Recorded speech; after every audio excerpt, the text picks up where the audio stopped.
what you know about me. And I got to ask you, and this is straight from the heart, man, because I so much appreciate it. I look forward to this conversation, brother. You didn't know me from a hole in the wall, man. I reached out to you on LinkedIn, and the fact that you took time out your busy day to come on my show to give us game, it means a lot to me, brother. And I'm just curious, what made you do that, brother? You were persistent, and you asked.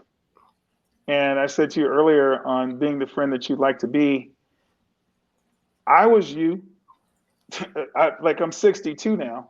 So I was, how old are you, Jarrett? I'm 34, brother.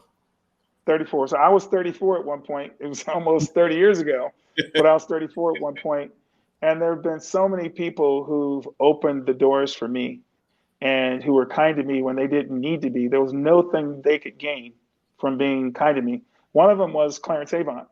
The Black Godfather. Yes, and sir. His story's on Netflix now. So I met Clarence when I was 30 at backstage at a New Edition tour in 1991 at the old Capitol Cap Center in Landover, Maryland, right outside of DC. And when you see his story, for those who haven't seen it, go on Netflix and catch it. It's called The Black Godfather. I lived through all of that with him, and the big brag at the end from Kamala Harris and from a few other people was that Clarence never cursed them out. He never cursed me out. He cursed a lot, and he curses a lot, and he's got one of the most outrageous mouths of anybody in modern history. But there's so much wisdom that spews forth from it. And not long after I met him, my next trip to Los Angeles, I'm literally sitting in his office for hours of time. He had one of those old phones. This is like literally 1991. And the phone, the old cords that used to crumple up and you'd have to unfold them every night. He never unfolded his. And so I'm sitting there with his feet up on the desk and he's rubbing his tummy. And I'm sitting there listening to him talk to Andy Young, Maynard Jackson, Bill Clinton, Hank Aaron, L.A., Babyface, Jimmy Jam and Terry Lewis. The legends. Bill Withers.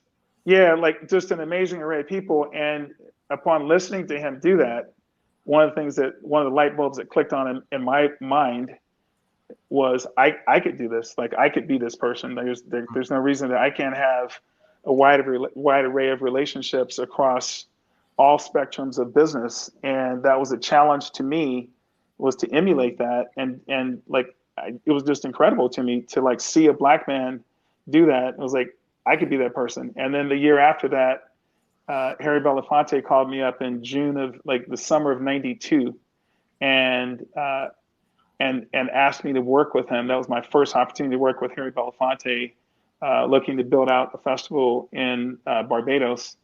And I met John Johnson when I was working with Philip Michael Thomas. And when I went to his office in the building in Chicago, it was the only building that a black man owned in Chicago. And he literally met me at the elevator. Mr. Baker, I've been waiting for you. So nice to meet you. And it was just I'm meeting John Johnson of Ebony. Wow. And so Clarence and Harry have been abiding figures in my life. Harry's a surrogate father to me. Eddie Levert is as well. There's a brother in Trinidad named Leroy Clark, who's Trinidad's foremost painter in Trinidad. And Bill Withers was a big brother to me. Verdine White is a big brother to me. I could Jeffrey Osborne, Freddie Jackson, 30 plus years friends with Wynton Marsalis. But for the older cats and sisters, there's been a number of sisters as well who've influenced me and embraced me. Those people, that impression and what they did in my life, I can never equal. Yeah. So when young brothers and sisters come up and ask me for advice and ask me to share things that I've learned, I do it because it was done for me. And so you talked about children.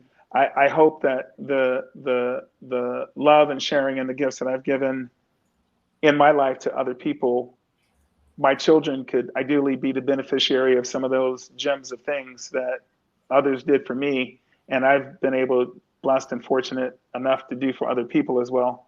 So it's that those things are never lost on me, and that's part of, for me, like why I've been able to have friendships that have been 30-year plus friendships. Stanley Clark I met when I was in college in 1984. BB Winans and I met in 1988, like decades long friendships. And so being able to share with someone like yourself, you asked me, but you were persistent as well. And so persistence is the thing.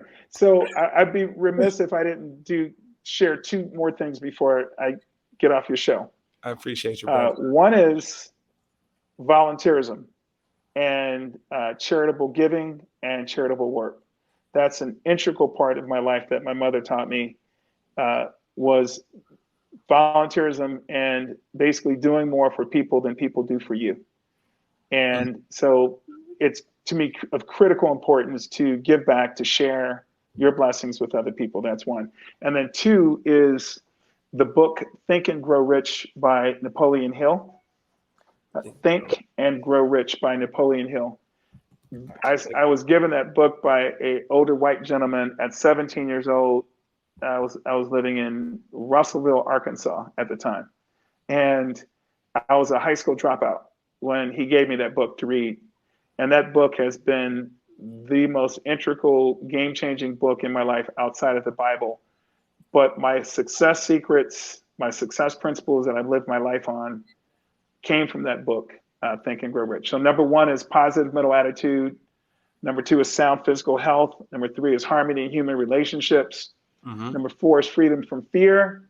Number five is hope for future achievement, which to me is putting goals out there for yourself. Manifest. And when people ask the question about, did you ever think that you'd, be able to, be part owner of a baseball team when I was younger, the answer, it wouldn't have even crossed my mind. But once I started putting goals in place for myself and the opportunity came up, I was like a pit bull on biting onto something, and you couldn't shake me off because I was there. So addition to that is the capacity for faith, the willingness to share your blessings, a labor of love, which is to me, once again, giving, and then self-discipline and open mind on all subjects, being open-minded and not thinking you can't achieve something or something is beyond your reach, and open mind. The capacity to share your blessings. And then the last one is economic security, which I shared with you earlier, from the perspective of being financially prepared to jump on something when the opportunity comes to you. You could be in the real estate space and you're selling real estate, but suddenly like no, you've actually saved up enough money to buy and to be able to do projects. And then friendships from the perspective of like-minded people who are positive. I try not to be around negative people. I'm really good on that. I'm not being around negative people. And when opportunities pop up, I've got good friends who've got paper who can invest with me, and they've seen me make money. And so they have the confidence in me that I'm going to make them money. And I have a really good track record of making money for people who come into my investments with me. My man, brother. Thank you so much for these gems.